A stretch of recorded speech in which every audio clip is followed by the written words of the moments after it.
জল মাখিয়ে জল দিয়ে মানে মুখটা ধুইয়ে তারপরে শোয়াতাম। বালিশগুলো সব বের করে পেতে দিতাম, পেতে দিয়ে মাথার বালিশ পেতে দিতাম, কোল বালিশ দিয়ে দিতাম। আর এবার এবার এবার পুজোতে কি করবি? এবার পুজোতে দেখবে কি সুন্দর সাজাবো। কি সাজাবি? গোপাল।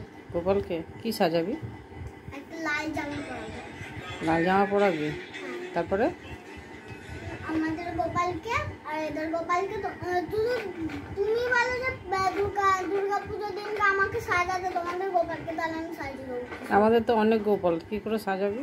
তুই তো হাঁপিয়ে যাবি, তুই তো হাঁপিয়ে যাবি সাজাতে সাজাতে। গোপালের কাজ করতে গোপাল বলেছিল যে আমার কাজ করতে কারো হাত ব্যথাও হয় না, হাঁপিয়েও কেউ যায় না। তাই বলেছে? গোপাল বলেছে? কি বলেছে?